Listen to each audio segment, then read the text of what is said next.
All right. Guys, thank you so much for being here. We have David Sandoval with us, and he needs no introduction, but we are going to introduce him anyways.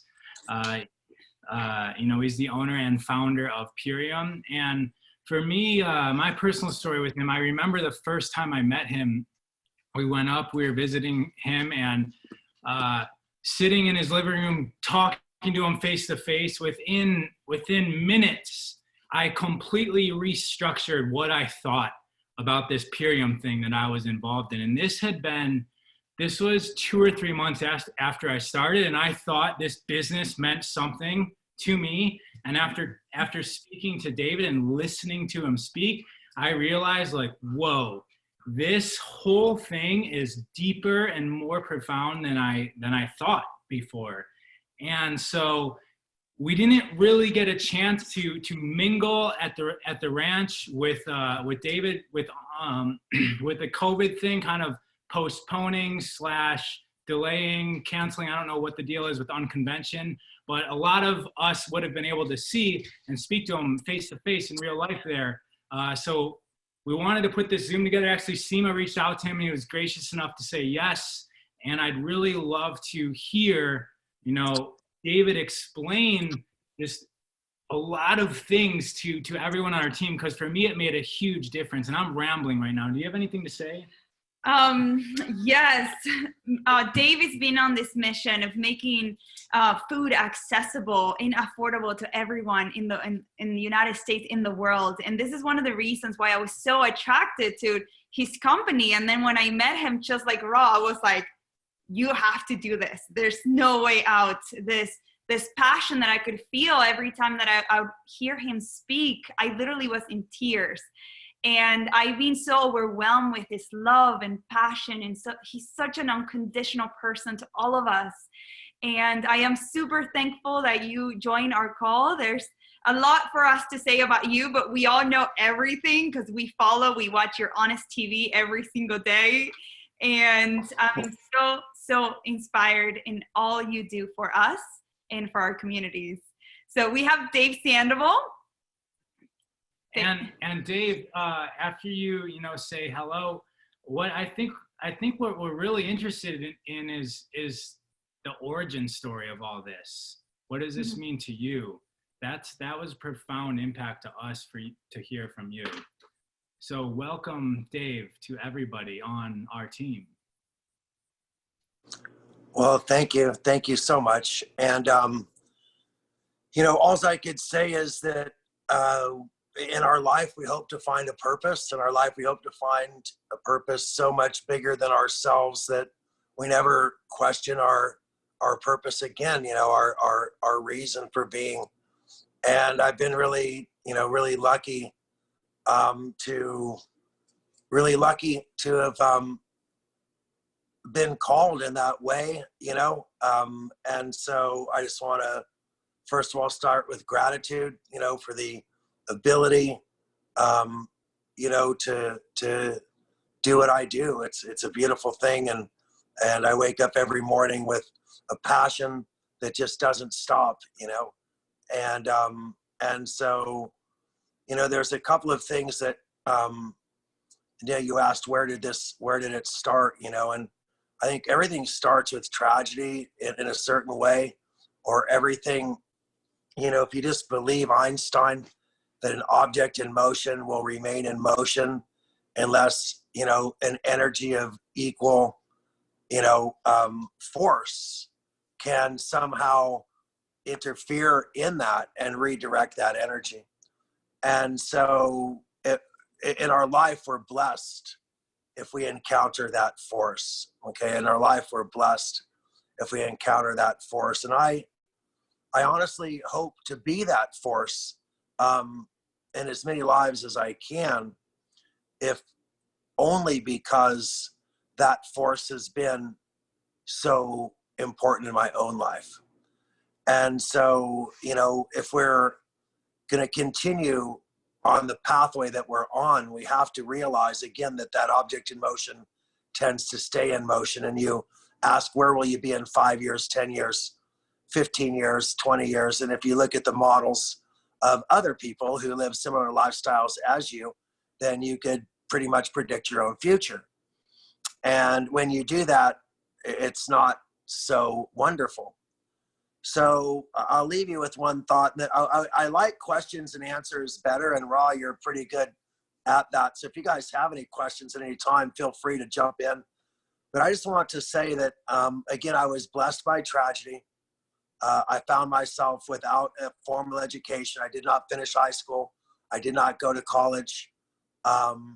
You know, I was blessed to be taken off the streets by my auntie, who showed me love and showed me some really amazing things. But unfortunately, she died. And through her death, I found my purpose. And it's a shame that someone had to die for me to find that purpose. It's a shame that so many people have died, quite honestly, for the same reason she did. Because the reason she died is because the food that she trusted and believed in, the food that she naturally thought must be safe if they sell it at the store and advertise it on TV, then how could it not be safe? And so she believed in microwaves. She believed in fast food. She believed in Diet Cokes, you know. She believed in all the conveniences that gave her more time to spend time with her children. And she actually bought into that so many years ago when it was so very new. And when I realized that this new style of eating, this new convenience of food came at such a high price, the hydrogenated oils, the trans fats, the artificial colors, the artificial sweeteners, you know, the preservatives, and not to mention the agricultural chemicals, pesticides, herbicides, and more. And then when we got to the food itself, you know, it wasn't food anymore. But we thought it was. It looked like food. It tasted like food. We chewed it. We swallowed it. We even, you know, released it. But we didn't release it all. A small percentage of those chemicals stayed behind in our body. And over the years, they built up. They accumulated, and the impact of them began to take a toll on humanity in a terrible way, in such a way that this country where we live in, that we think is so great, that we keep talking about how great America is, we're, in terms of health, like 80th in the world. 80th in the world, okay? Now, if you look at our longevity, for the first time in history, our children are not going to live longer than we are. Okay?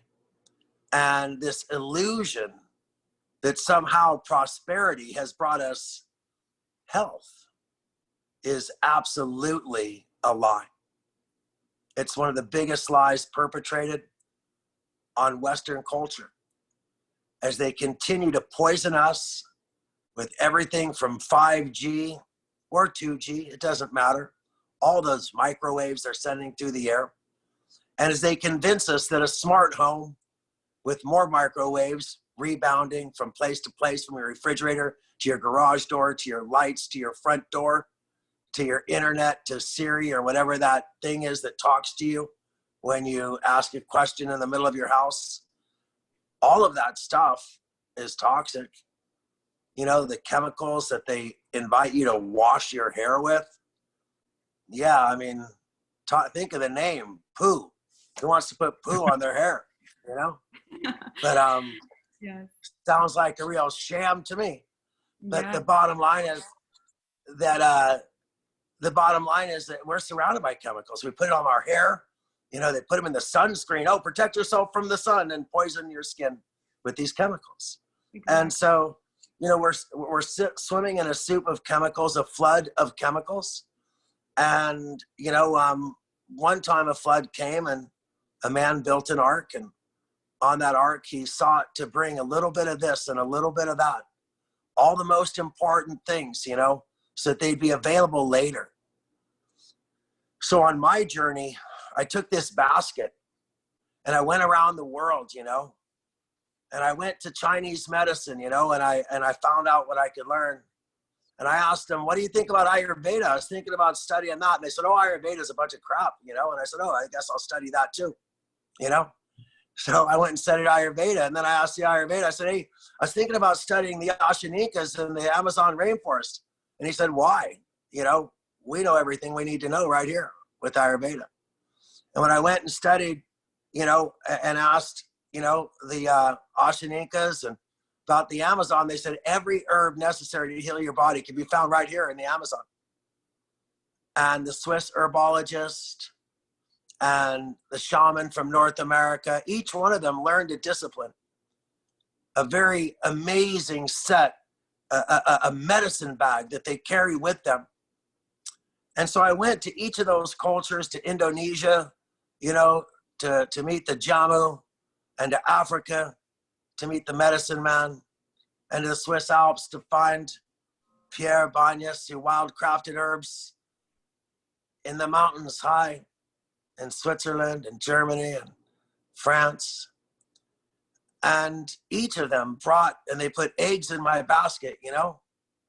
They put little gems in the chest.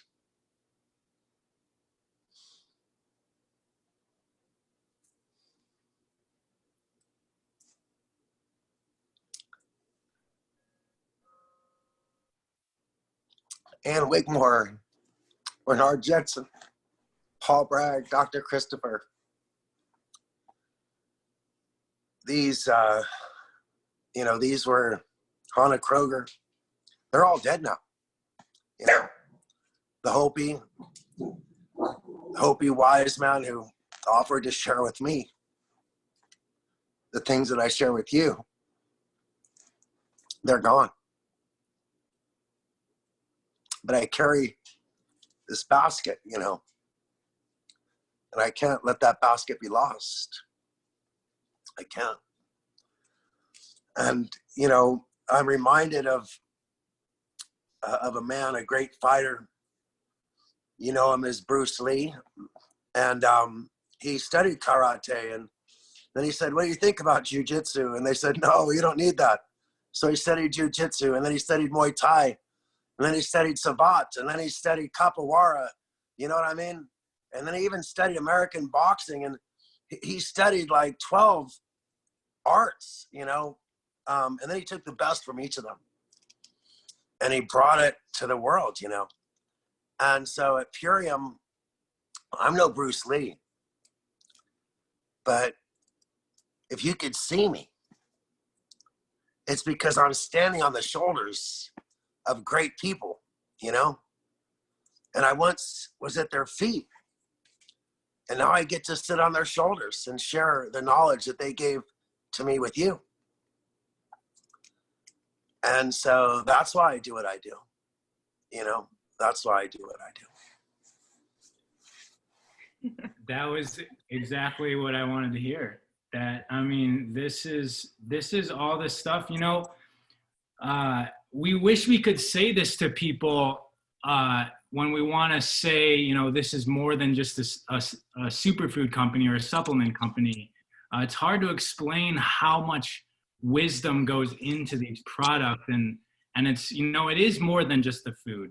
And so Seema heard you say something once regarding food. Yeah, you see food as a celebration.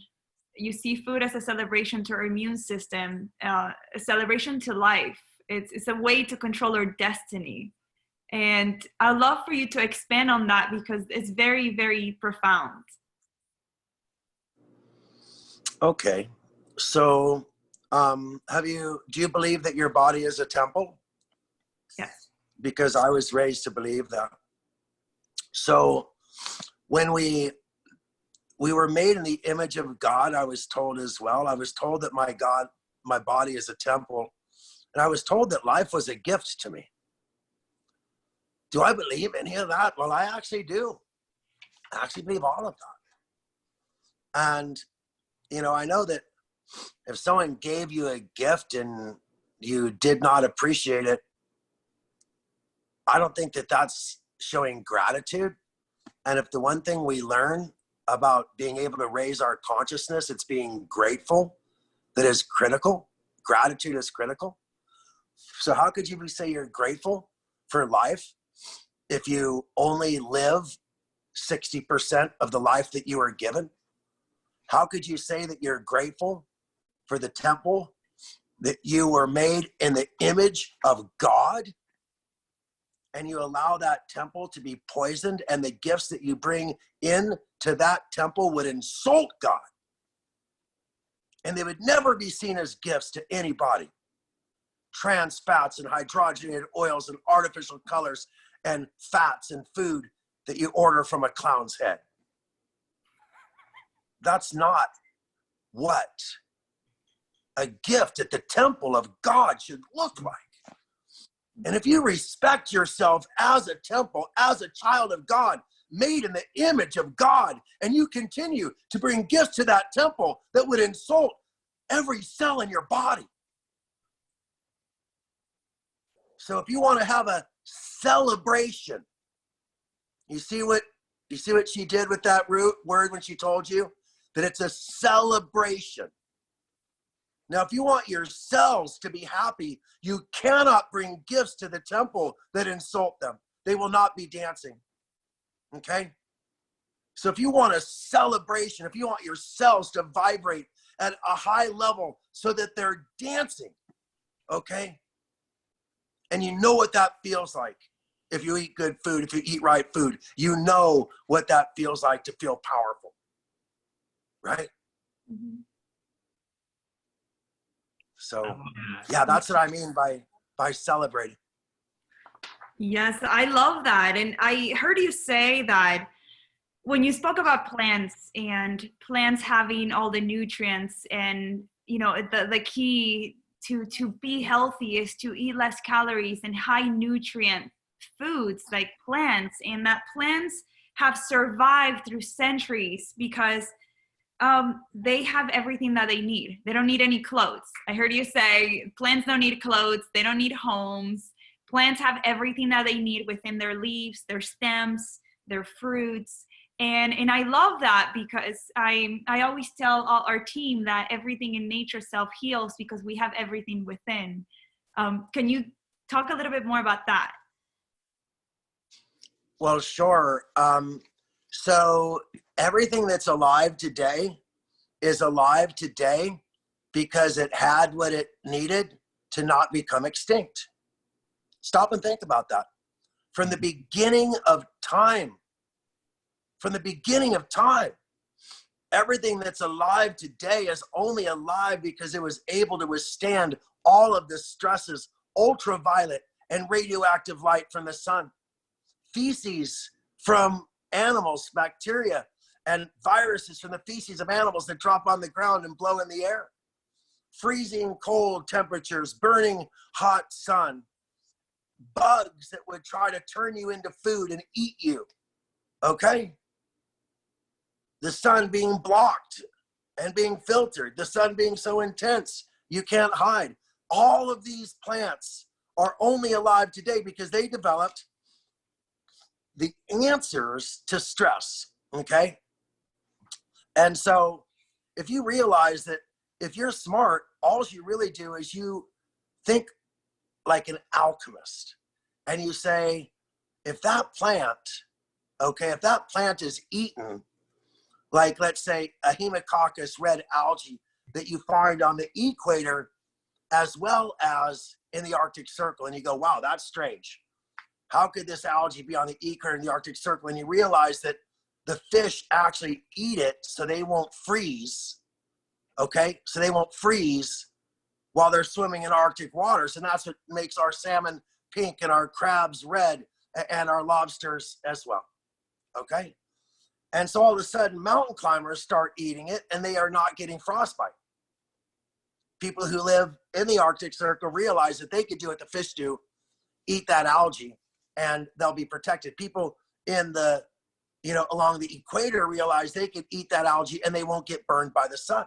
It's a natural sunscreen. So what I've tried to do is to not only tap into the ancient knowledge, but I am on the cutting edge of every single time I hear about a pharmaceutical breakthrough, and I hear that they're trying to synthesize something from a plant I start going looking for that plant and figuring out what's in that plant that they're trying to synthesize, and I reverse engineer it. And every time I beat them to the punch, you know. It's the easiest way. It's the simplest way. Maybe not easy. Hey, so That's right. Nate. I want to switch gears. We love hearing you talk about your connection to food, but let's talk more in the business and leadership realm now. We've got a lot of people. I mean, we experience struggles. Pretty much every single person on this call experiences struggles within our business, and we'd love to hear from, you know, somebody who's a leader and probably experiencing greater, you know, a greater bounty and a greater variance of struggles. How do you, I mean, maybe struggle isn't even how you define it, but what we would consider a struggle, how do you face and move through, around, you know, absorb? How do you face these mountains that we have to climb as business leaders? Well, thank you for the question. I think the important thing is you got to just mess with your own head. You know, you got to got to show yourself the truth. You can't be sucked into the illusion, okay, of negativity. So here's what I'm going to break something really, really clear to you. It's never as good as it looks, and it's never as bad as it seems, okay? And every time you think that things are awesome and you've got it sussed, you don't. It just feels good right now. And every time you think that everything sucks and you're never going to make it, you're totally wrong. It's just the way that you feel right then at that moment. So it's never as good as it looks, and it's never as bad as it feels. And even here's something else that's going to really, you know, suck the air out of your balloon. If you want inspiration, this is maybe the opposite, is that for every single yin, there's a yang. If you look at that symbol, there's equally darkness and equally light. But now I'm going to blow some air into your balloon. All the things that you might think are the darkness, in the end, might ultimately turn out to be the brightest light that you've ever seen. Mm-hmm. Okay, and all those things that you see as light might just be gray, and you're an optimist. Okay, and so a lot of times, just realizing that patience and perseverance, okay, are what will lead you to what you pursue. So you got to be patient and persevere. And when you do, and all of a sudden you go, wait for it, wait for it, wait for it. Yeah. But if you're wait for it, no, I can't wait for it. And that's when you always end up starting at the beginning again. So all I could tell you is that the person, that awesome influencer who you think you're not going to be able to live without, it's not right, or else it would have happened right now. Okay? Mm-hmm. Because the universe knows exactly what's right for you. Now, let me give you an example. If you think back to all the things you thought you wanted in life, and just look back, write down 5 of them. And if you could get to number 5 without thinking, oh my God, if I'd have actually got 2 of those, I'd be so screwed right now. Okay? So what I want you to do is work hard. Okay?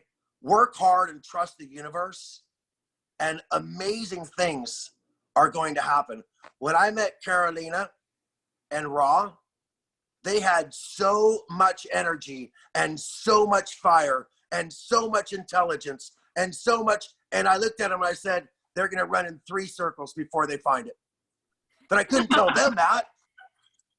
I couldn't tell them that because they were so sure that what they had learned, what they had done, what they know was going to lead them to success at Purium. But it's not. It's what other people have learned. It's what other people know. It's what other people have done that's going to lead you to success at Purium.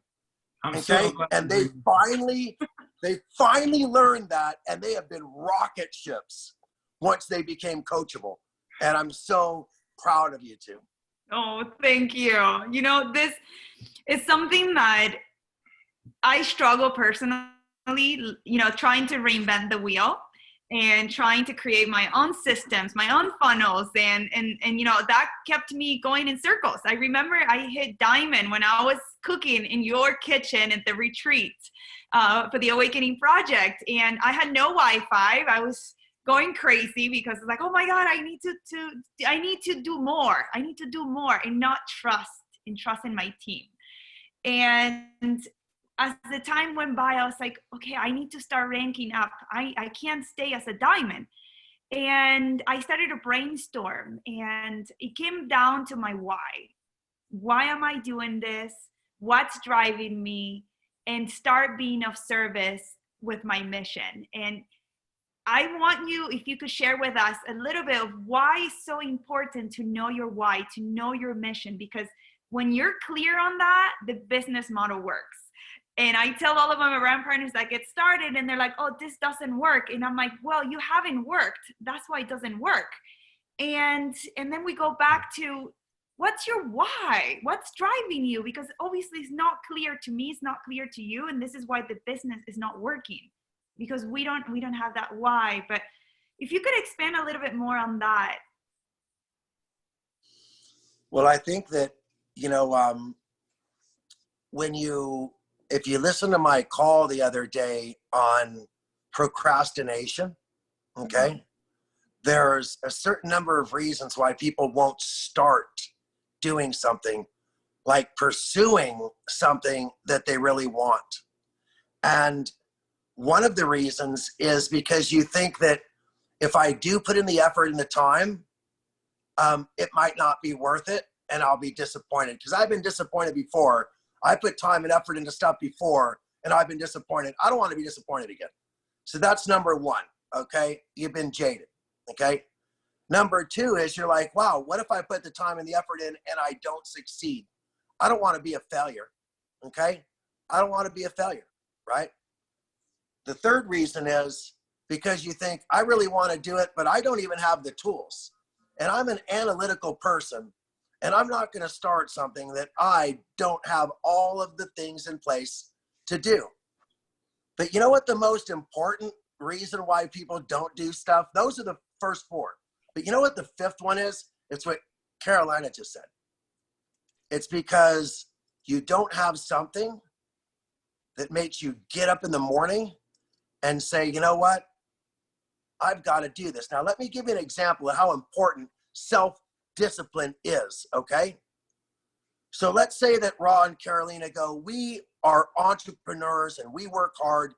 We want to participate in the American dream. So I see that a Subway sandwich shop owner makes $250,000 a year, okay? So I've got good credit. We've been in business we combine our credit. We're going to go buy a Subway sandwich shop. We're going to invest $250,000 in the sandwich shop, another $150,000 in buying the ovens and renting and all that stuff and hiring and training our managers. That's okay. So we're going to go $400,000 into debt. But you know what? After a couple of 3 years of working hard, that money's going to come rolling in, right? So they do that. They invest the money, and now all of a sudden they got a why. I got to pay the bank, okay? And you have this big why, and it's because there's an axe hanging over your head. And that's the reason why they understood how humans think a long time ago. And you know who they are.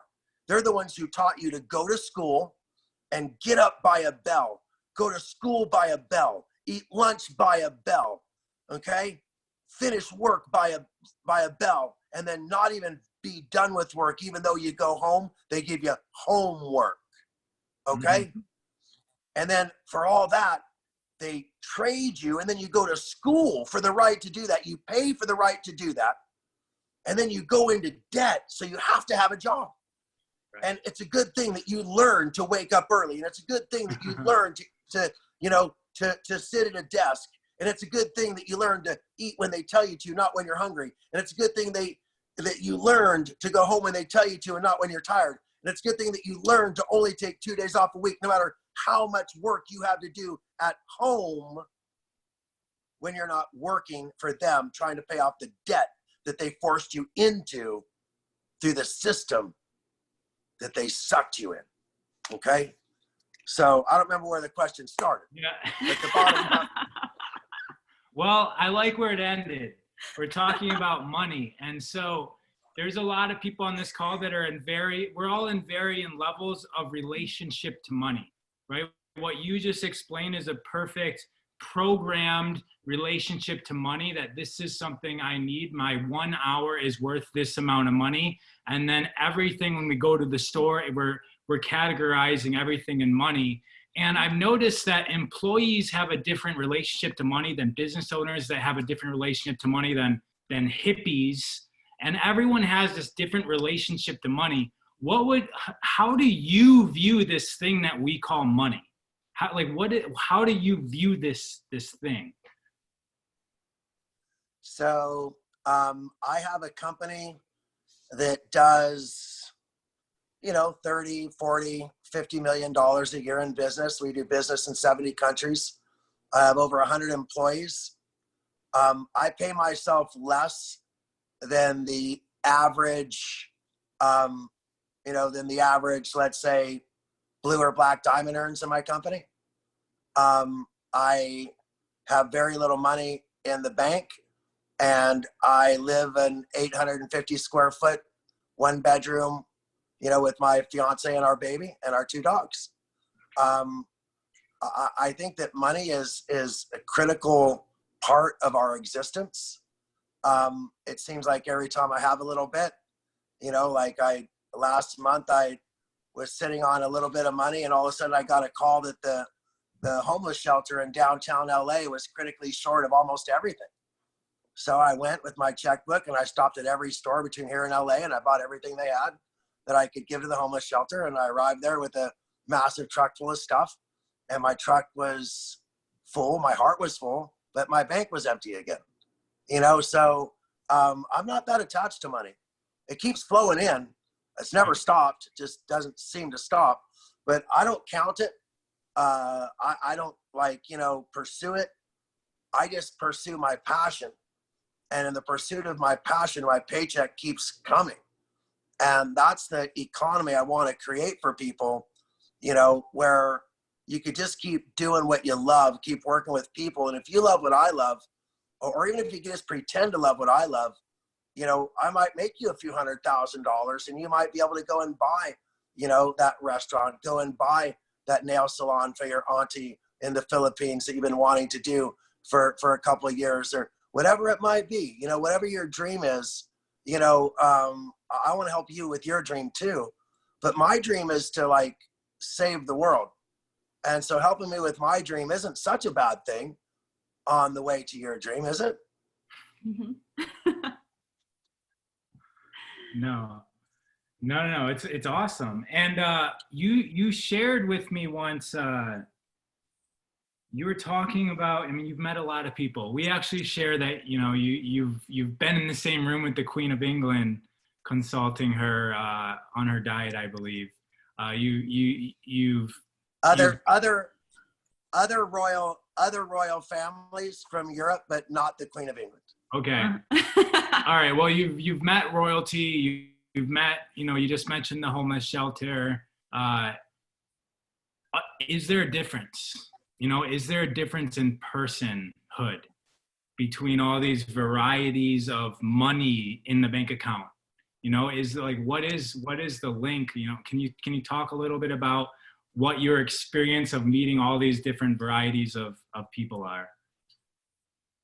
Absolutely. And so I have been blessed, to work with billionaires. I have met the head of governments. I have met with royalty and advised royalty and been in castles, royal castles, and been tackled by royal guards for making mistakes. This has happened to me. But I also, I've lived on the street. I've eaten out of trash cans. I've slept under trees. I've used the stars as my nightlight many times, in my early years. So I could tell you something, that when I advise, I can't say who, but I've advised the top people in Hollywood and the others I've mentioned you, and they talk to me.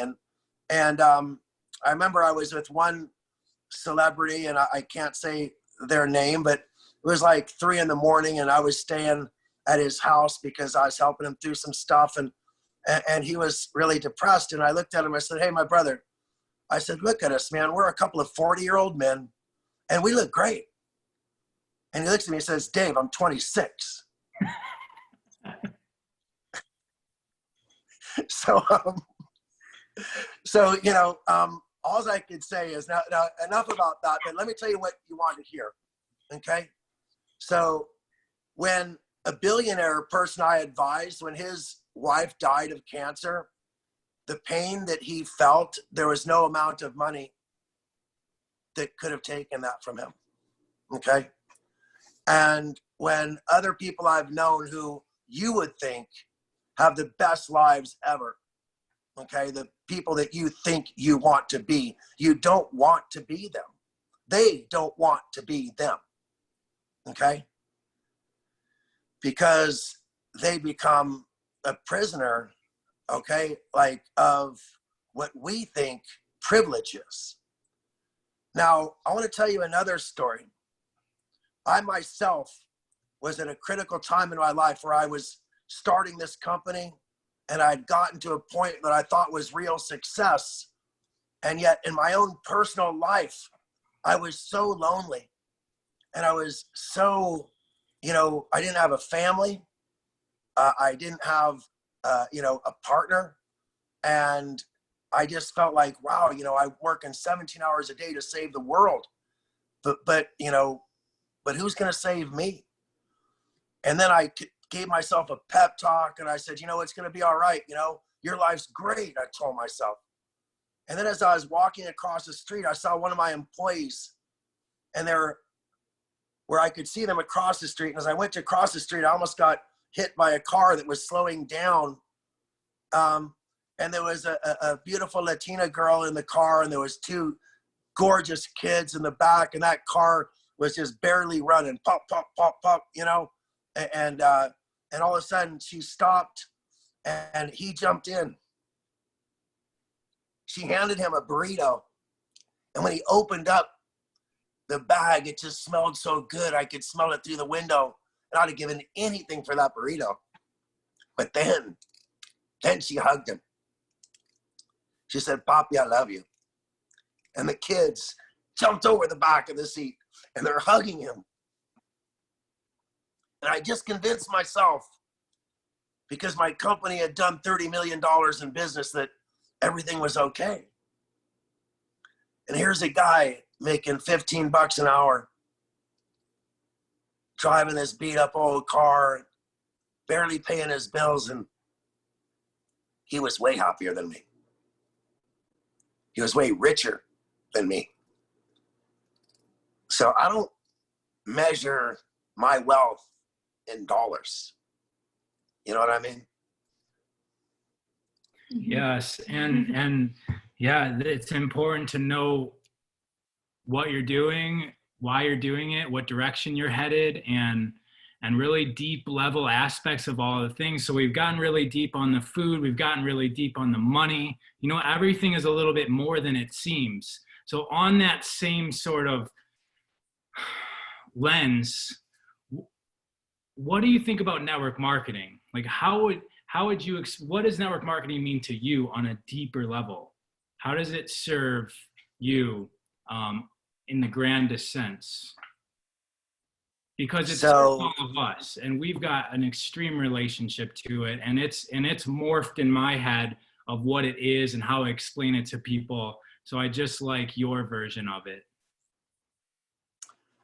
It is. So I've studied economics. I was a stockbroker, and I got licensed for all of that field. I made a significant amount of money in that field, mostly for other people, but also a nice chunk for myself. And when I made that money, I invested it in this business, in the nutrition field, because I wanted to bring this quality of food to the world.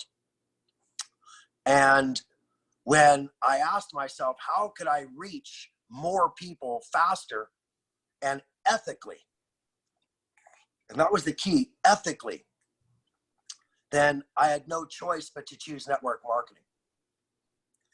Now, imagine a company that could only succeed, okay? That could only succeed if the people who were part of it helped other people succeed. Imagine a business model that was able to cut out all of the middlemen, the advertisers, the distributors, the brokers, the jobbers, and the retailer, okay? Cut out all of those people who knew nothing about the product, nothing. And all they really did was facilitate it getting to market. We were able to cut all those people out. Now imagine if every time you went into the store to talk to somebody, they had a personal experience with the company that you were asking about the product. I use this brand of makeup and it's the best makeup ever because it's pure, it's clean, no animal testing, you know, whatever it might be. And you're like, I could trust her because this girl says that's the makeup she uses. Even though there's 40 here, that's the one she uses and she told me why. So I think I could trust that. Imagine if every time that you got that. So here's what I want to tell you about network marketing is there is no pure form, because if you don't have a personal experience with the product that makes you want to recommend it, well, that's your own ethics. But I guarantee you in my world, I wouldn't do that. I wouldn't recommend a product that I really didn't like just for money. Okay. And so the next thing is, and again, this is to me really, really powerful, is that when you build your own business, okay, when you build your own business, you're responsible for the customer coming back and looking you in the eye. And at network marketing, you will not succeed if you can't look people in the eye, say, these products work, I use them myself, I guarantee them. And by the way, after you use them, you're going to like them so much that I want to teach you to share them with other people. Okay. So if you look at what people call a pyramid and they look at me and they go, oh, network marketing, that is one of those pyramids. So I want you to just follow me here. And if you have a pencil and paper, feel free to do this with me. I want you to, on the very bottom line of the paper, I want you to put like 15 to 20 circles. And then I want you to put labor next to it. And then right above that, I want you to put fewer circles, let's say 3 to 5 fewer circles, and then put skilled labor there. And then above that, put 2 or 3 fewer circles, okay? And put like supervisors. And then above that, put a lot, several fewer circles and put managers. And then above that, put vice presidents. Above that, put, 3 vice presidents, 1 president, 1 COO. And then draw a little line to the left or right of that, a line along the bottom. And what does that look like to you? Mm-hmm. Yeah, exactly. Doesn't it look like a pyramid? Yeah. Yes. Now, here's the one thing I guarantee you. Those unskilled labor never make more than the skilled labor. And those skilled labor don't make more than their managers. And those managers don't make more than the VPs. And the VPs don't make more than the president. And the president doesn't make more than the CEO. And everybody's work at the bottom filters up to where the people at the top make the most, period. Okay? Now, here's the amazing thing. At Purium, you need to create a funnel. You need to create a funnel that starts with you helping the widest number of people.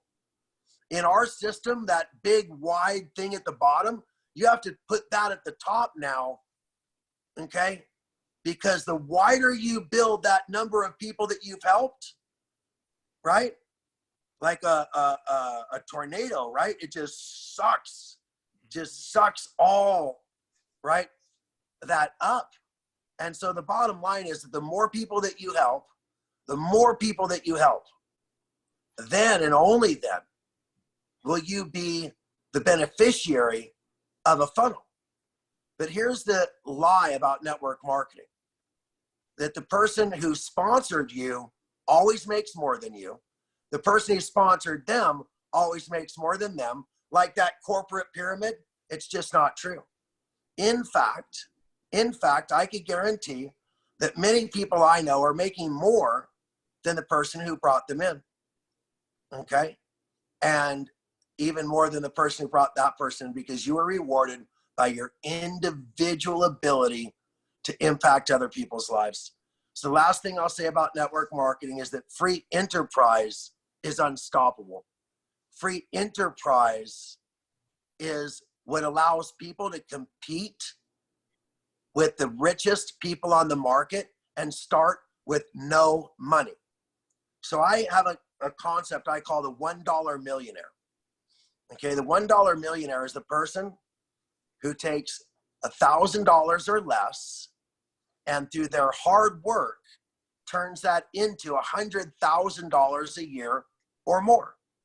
Okay, now at Purium right now we have a $0 cost on the business when you simply invest in your own health. Okay, but even if you want to consider that a cost of the business, you're going to be spending no more than $320 to start your own personal business. And you're going to get so much training, so many tools, and so much support. It is equal to the type of thing you would get if you went out and bought and spent $100,000 or more on one of those franchises. This is not a franchise. Mm-hmm. This is an independently owned business. And so again, when you could take a very small amount of money and use your sweat equity, your own effort, and compound that into $1 million, that's the American dream. Mm-hmm. And again, I was homeless. I ate out of trash cans. I didn't finish high school. I didn't go to college. And I personally, my businesses have done $500 million in business since I started. And so I could have sucked a lot of money out of that. For me, I chose not to. Okay, I chose to be, a person who constantly invests in, but you don't have an infrastructure. You don't have a building. You don't have employees. So all of the profit that come back to you through your efforts remain with you. So it's the purest form of free enterprise. It's the fairest form of commerce. And again, if you only succeed when you make the world better, then I couldn't imagine a better way to do business. You can see the sun setting on my head over here. But anyhow, I hope that answered your question. Yes, and we could spend an hour thanking you for making that decision, because it is providing us with that opportunity to change the world and, empower others to do it just as you have empowered us. Yes, in my personal experience, I graduated from college. I did the whole, shabam thing. And then when I graduated, I wanted to build big things. And I thought it was architecture. I said, I got to build big things. And I started off, my first job was designing a 300,000 square foot building, like the biggest ever. And I still didn't feel really satisfied because I was like, I got to build big things. And then when I had this realization about the pyramid, right? I was actually in an inverted pyramid because I could never make more money than my boss. And then I joined Purium. I said, wow, I literally just found a way to build a bigger thing than this 300,000 square foot building. Because with Purium, I can build an empire to make a lot more impact than this sustainable building that it's stuck at a place. So it completely changed my life. I feel extremely grateful to you and to Purium and to our team, our upline, our downline, everyone that we come in touch with, because we're literally, we're machines that change lives. We are constantly changing everyone that we touched, and you have given us this light for all of us to co-create with you. So I know Raul wants to. So, I'm going to put you on the spot here and ask you, I mean, I think we're wrapping up unless there's something else you'd love to share with our team. But something I'd really like is if there's a recent poem that you'd like to share with us, that would be something we could close out with. Again, I know I'm putting you on the spot. So recent, I think that I actually have written a couple things recently. I have to say that the thing I wrote recently is to be read at my wedding. So I'm not going to be able to share that right now. But I want to share just two things with you. You know, one, it's rare in life that you get to do and be part of something bigger than yourself. And right now, our world is truly in one of the greatest shifts in like the last 100 years or more. And during that shift, you know, people are going to be looking, they're going to be looking to find out what no longer serves them. And what is it that's going to be part of that new paradigm, that new normal is not a phrase I like, but it is the reality. There is going to be a new normal. So I just want to let you know that Purium was built for this, that a long time ago, I saw this storm coming. I saw the time coming when we would hit that tipping point, when disease would be by far the #1 cause of death. 3 out of 4 deaths are not natural causes, but disease. And there's something that we need to do about that. So I've been looking for people to hear me, to see me, you know, to feel what I feel. So I want to share this poem with you that I wrote when I was homeless and I was sleeping under trees and eating out of trash cans and knowing that it was where I was, but it wasn't who I was. So let me leave you with this. Nobody knows what it's like to be me, the pain, the heartache, or the troubles that I've seen. And while I never expect to be understood, in my life, I hope to find people who could. Is this life some illusion? Is this all just a dream? Could I find truth in religion? Do you know what I mean? Is there somebody somewhere who will see what I see and love the small things that I love about me? So there you go, from the pained heart of a 16-year-old homeless boy till now. So that's such a pleasure to spend this time with you. Wow. Thank you. Thank you so much. All right. Well, I'm gonna unmute everybody right now. We will say bye.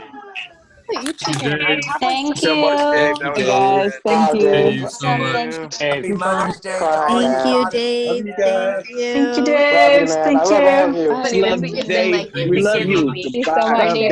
Just gave us this, thankfully. Thank you so much. And man, Dave. Thank you, Dave. Thank So you so grateful, much. bro. Dave, you're a true inspiration to me. This is actually from Thank you. really? Yeah. Yes. It's been awesome. Thank you, Dave. I appreciate Yeah. it. Okay, thank Rock your you. mom. Good night, everybody. Thank you. Lots of love, Dave. Okay. Good night. Right now, yeah.